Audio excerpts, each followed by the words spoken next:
मान्यवर आशुतोष जी, भारतीय जनता पार्टी की सरकार जब से उत्तर प्रदेश में आई है, लगातार शिक्षा का स्तर गिरता चला जा रहा है।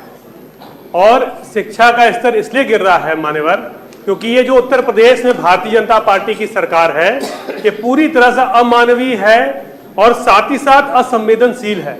इनको कभी शिक्षकों से और छात्रों से कोई लेना देना नहीं रहा मान्यवर। अगर हम आप बात करें, क्योंकि सदन में मैं जब आया तो कई बार मैंने सुनने को मुझे मिला शिक्षक दल के नेताओं के और हमारे दल के नेताओं की तरफ से कि जब तक शिक्षक भूखा है, ज्ञान का सागर सूखा है। तो अगर हम बात करें मान्यवर माध्यमिक शिक्षा की, तो माध्यमिक शिक्षा का 80% भार जो है वित्तविहीन विद्यालयों में पढ़ाने वाले शिक्षकों के कंधों पर है। और आज 1985 से ये लगातार अपनी लड़ाई लड़ने का काम कर रहे हैं। शिक्षक इतना सम्मानजनक पेशा है कि वो और दूसरा काम नहीं कर पा रहे, और सरकार पता नहीं ये क्यों नहीं सोच रही है कि मात्र 4-5 हजार रुपए में वो अपना घर परिवार कैसे चलाते होंगे, अपने बच्चों को कैसे पढ़ाते होंगे, कैसे घर के और खर्चे माता पिता को देखते होंगे। और मुझे लगता है कि इनकी स्थिति, जैसा माननीय सदस्य कह रहे थे, वास्तव में इनकी स्थिति मनरेगा के मजदूरों से भी ज्यादा खराब है, वित्तविहीन शिक्षकों की। तो मान्यवर, हम माननीय अखिलेश यादव जी जब मुख्यमंत्री थे तो उन्होंने 2 अरब रुपए मानदेय देने का काम इस वित्तविहीन शिक्षकों को देने का काम किया था। और आज स्थिति ये हो गई कि सरकार ने मानदेय देना भी बंद कर दिया, और मात्र 2 मांग इनकी है वित्तविहीन शिक्षकों की कि उनकी सेवा नियमावली बना दी जाए और उनके सम्मानजनक मानदेय उनको दिया जाए, जो ये सरकार नहीं दे पा रही है। मान्यवर, हम अगर बात करें मदरसों के आधुनिक शिक्षकों की, तो उत्तर प्रदेश में 21,000 मदरसों के आधुनिक शिक्षक हैं, और जो ऐसा इस स्थिति में अपना जीवन यापन कर रहे हैं कि हमें और आपको सोचना होगा मान्यवर कि कभी अगर 1 महीने का वेतन हमें और आपको नहीं मिलेगा तो कई बार सोचना पड़ता है कि हमारे आपके बच्चे कैसे विद्यालय में जाएंगे, माता पिता की दवा इलाज का कैसे व्यवस्था होगी। और उनको जिनको 8 साल से मानदेय नहीं दिया सरकार ने, मुझे और कहते हुए बहुत तकलीफ हो रही है कि न जाने उनके परिवार में कैसे त्योहार मनाए जाते होंगे, कैसे उनके परिवार में होली, दिवाली, ईद, बकरीद मनाई जाती होगी। ऐसे मुझे सोचना है। माननीय आशुतोष जी, 12-20 हो गया। माननीय आशुतोष जी, आप का भाषण जारी रहेगा। 12-20 हो रहे हैं, ठीक है। और अनुपूरक अनुदान की मांगे प्रस्तुत होना है। मत संख्या 2, माननीय वित्त मंत्री जी।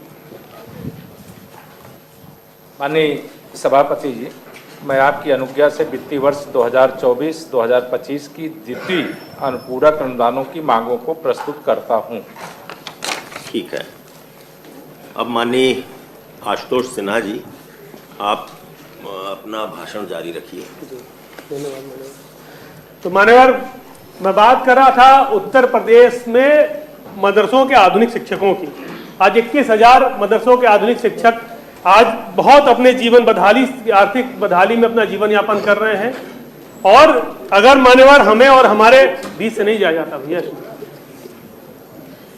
माननीय कश्यप जी, जब कोई सदस्य बोल रहे होते हैं तो उनके और पीठ के बीच में नहीं आना चाहिए। तो मान्यवर, मैं यही कहना चाह रहा हूं कि आज उनकी स्थिति बद से बदतर है। अगर उनके हमारे आपके घर में होली दिवाली हम आप मना ले रहे हैं, लेकिन 8 साल से जिनको मानदेय नहीं मिला, सोचिए उनके परिवार में उनके बच्चे कैसे होली दिवाली बीतती होगी, कैसे उनके ईद बकरीद बीता करते होंगे।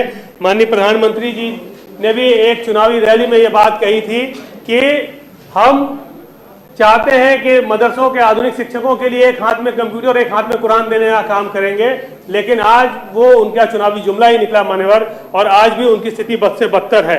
5 नवंबर 2024 को सुप्रीम कोर्ट के आदेश में सरकार के हलफनामे में लिखा हुआ है मान्यवर कि आधुनिक शिक्षक द्वारा गुणवत्तापूर्वक शिक्षा दी जा रही है। जब ये बात सरकार अपने हलफनामे में कह रही है, और जब सरकार के हलफनामे में इन्होंने स्वीकार किया, तो इनको मानदेय देने से सरकार क्यों भाग रही है मान्यवर? हम आपके माध्यम से सरकार से मांग करते हैं कि मदरसों के आधुनिक शिक्षकों को मानदेय देने का, जो बचा मानदेय है 8 साल का, वो देने का काम करें। मान्यवर, मैं कहना चाहता हूं कि वर्ष 1999 में जब राज्य और केंद्र दोनों में भारतीय जनता पार्टी की सरकार थी, तब जब सरकार के पास इतना पैसा नहीं था कि वो गांव में गरीब किसान मजदूर के बच्चों को पढ़ा सके, तो जब स्कूलों पे ताले लटक गए तो उसको खोलने के लिए शिक्षा मित्रों को सरकार ने लाने का काम किया।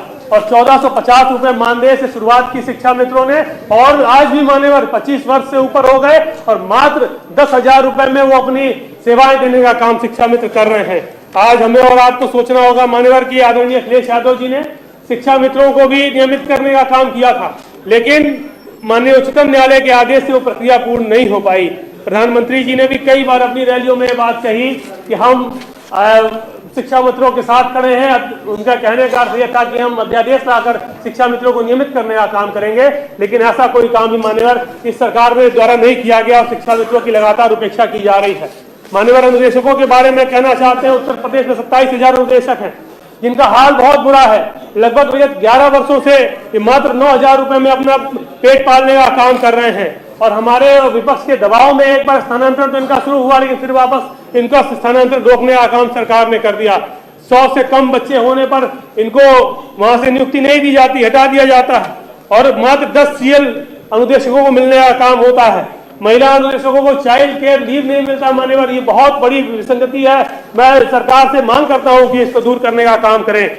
मान्यवर, अगर बेसिक के टीचरों की हम बात करें तो राजनीतिक दबाव, संसाधनों के अभाव के बाद भी, चाहे वो आप जितने अभी उनसे काम लेते हैं, वो जनगणना हो, आर्थिक गणना हो, बाल गणना हो, पशु गणना हो, से लेकर प्रधानमंत्री तक का चुनाव कराने का काम हमारे शिक्षक करते हैं, लेकिन उसके बाद भी सरकार के अधिकारी इतने बड़े बड़े ऐप लेके आ रहे हैं, इतने महंगे महंगे ऐप लेके आ रहे हैं, क्योंकि उसमें कमीशन लंबा चौड़ा इनका जुड़ा हुआ है मान्यवर अधिकारियों का, और अधिकारियों के कमीशन की वजह से इतने महंगे महंगे ऐप लेकर आ रहे हैं कि उन ऐप को अगर ना यूज करते हुए सिर्फ टेबल कुर्सी और कंप्यूटर मंगा दिया जाता तो स्मार्ट क्लास बन जाते। आज शायद प्राइवेट स्कूलों से ज्यादा अच्छी हालत हमारे सरकारी विद्यालयों की हो जाती, लेकिन अधिकारियों के कमीशन खोरी की वजह से आज हमारा बेसिक विभाग का जो शिक्षक है वो परेशान है।